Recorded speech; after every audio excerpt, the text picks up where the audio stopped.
Imperialism. Why did the Industrial Revolution begin in England?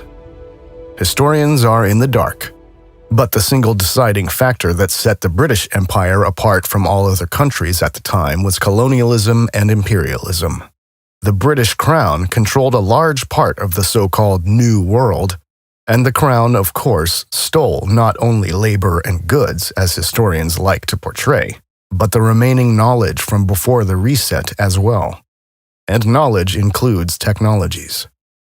Officially, much of India's knowledge is said to have been wiped out by a genocide of Indian scholars and a series of invasions over the course of the last 1,200 years, but evidence suggests that it was British colonialism that significantly mutilated India's culture.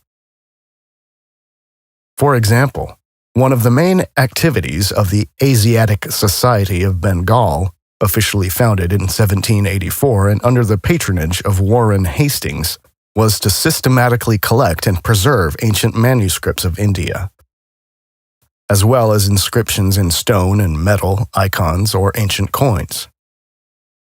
And Friedrich Max Müller, one of the founders of the Western academic field of Indian studies, was paid by the East India Trading Company to translate the Vedas, to distort them permanently, and to create arbitrary dates.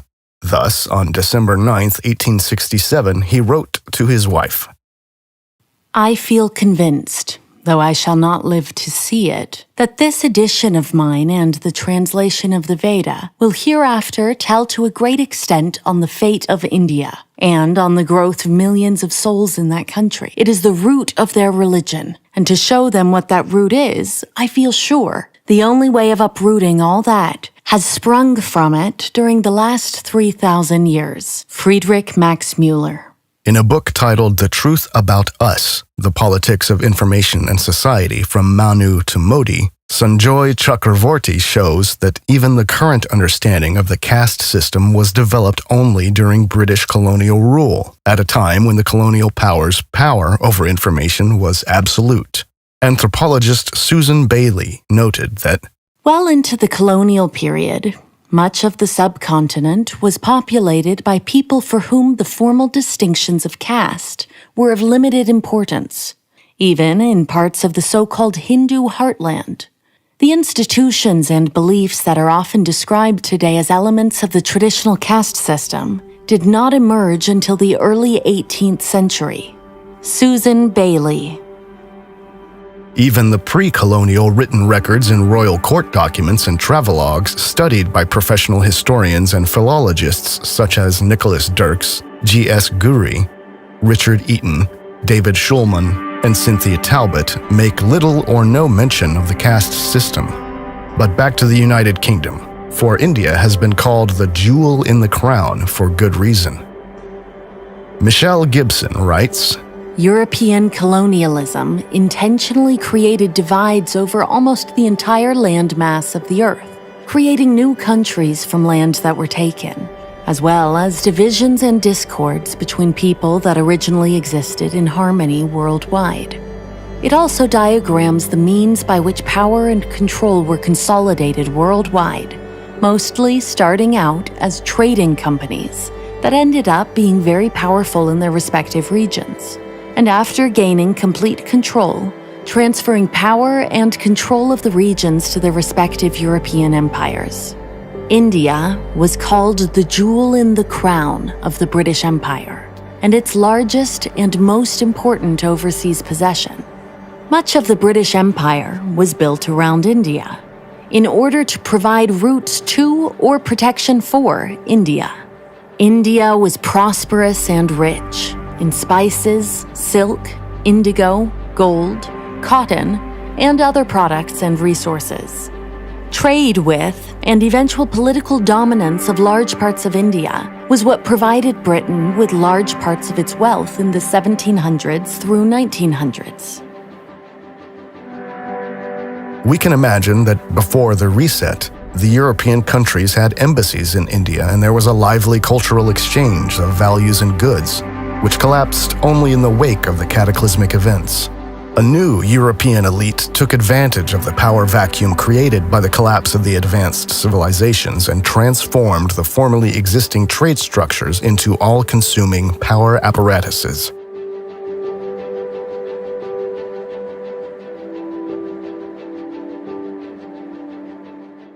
This would also explain existing inconsistencies. For historical research has never been able to explain satisfactorily why the colonial powers only began to expand their rule over the colonies with brute force and blind missionary zeal a few hundred years after colonization.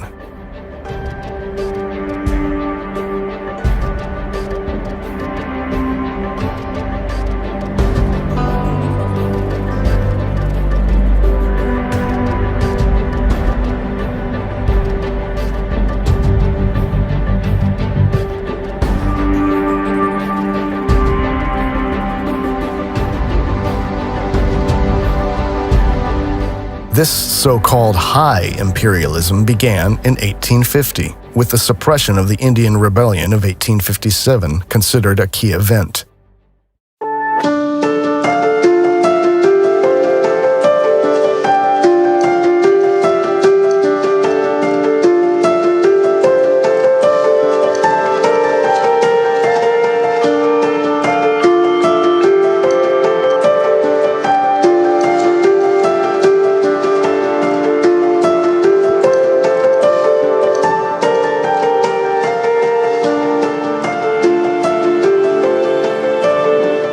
In 1885, the Congo Conference, held in Berlin at Bismarck's invitation, settled the effective division of Africa among the colonial powers. At the Congo Conference, the concept of state formation was applied to Africa and imposed on the continent. But thinking in terms of state boundaries and national identities was still fairly new in Europe as well. In 1884, the Washington Agreement enforced the worldwide time system according to Greenwich Mean Time, which had been introduced in the British Empire in 1847.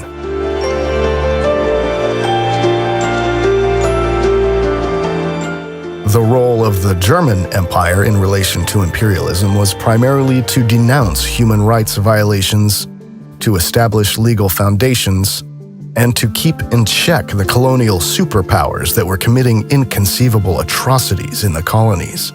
However, in the course of falsifying history after World War II, German imperialism is nowadays usually portrayed in a negative light. Based on this lie, the German colonies were divided among the other colonial powers after WW1. To outline the research of colonialism expert Bruce Gilley. German East Africa, a German protectorate, was a complete success. The Germans brought peace to Africa, the Pax Germanica. They successfully put down the Magi Rebellion from 1905 to 1907, and reforms after 1907 ushered in an era of progress. Workers' rights for natives, an end to forced labor, prohibition of slavery, and compulsory education were German achievements that eclipsed all other colonial powers. The Germans were extremely popular in East Africa. That's why World War I lasted so long in East Africa, because the native fighters were so devoted to the German Empire that they continued to fight until the bitter end in the fall of 1918. Since 1907, there were councils for the interests of the Africans, a decentralized administration, and administrative schools for a local elite. Harry Rudin wrote, "The comment often heard about the Germans was that they were strict, sometimes harsh, but always just."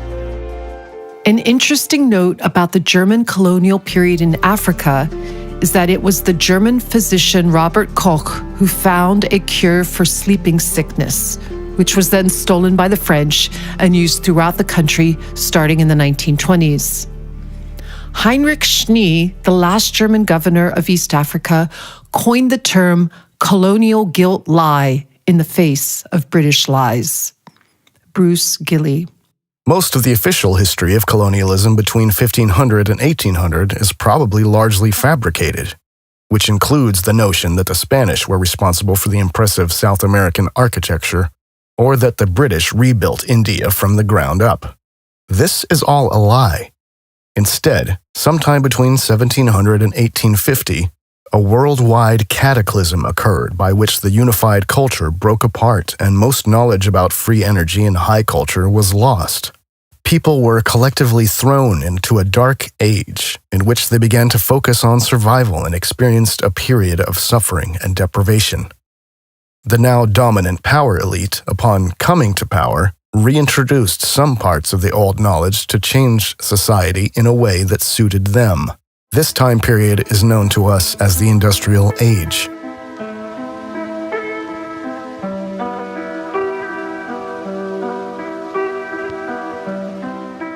This power elite has its roots in the Roman Empire. The countries of the Western Roman Empire gradually became huge economic and warlike nations. Italy, Venice, Portugal, Spain, France, Britain, the Netherlands. The first financial center was established in Venice, which was later moved to Switzerland. All those who did not want to submit to the church were killed or fled towards Germania. The approach of the church corresponds to the tactics of the Roman conquests. The church then divided the territory and set up its own administrators in these areas. The subsequent emergence of the high nobility, all of them loyal to the church, can be attributed to this. The Roman army was at one point dissolved and divided into knightly orders. Germany, as a stronghold of Protestantism, was able to resist these ecclesiastical forces a little longer, but was also taken over at some point, as was the Muscovite Tartary, the former empire of the Scythians, which was taken over by Russia. Since then, the European powers have all been controlled from behind the scenes by the cabal, and they managed to make it look like Britain, Germany, France, Portugal, Spain, and Russia were competing with each other. But they were actually working together. The Hohenzollern and Orange-Nassau noble families simultaneously controlled Britain, the Netherlands, the German Empire, as well as the Russian Tsarist Empire. The Habsburgs, funded by the Fuggers, controlled Central Europe, the Vatican, and parts of Western Europe. So the Russian Tsarist Empire was already in the hands of the cabal, moving from Prussia to Russia, and Russian history was written in the 18th century by Western European academics, who also occupied the most important positions in the newly founded Russian Academy of Sciences. The Russian Empire was then deployed to destroy the Great Tartar Empire. The heart of the darkness lay in Western Europe. It was a race against time, for most of the world was just recovering from the reset, and all the Europeans had to do was get a few of their people on ships, get them quickly to the ruined kingdoms, kill or expel or manipulate the rulers, and proclaim a new political system.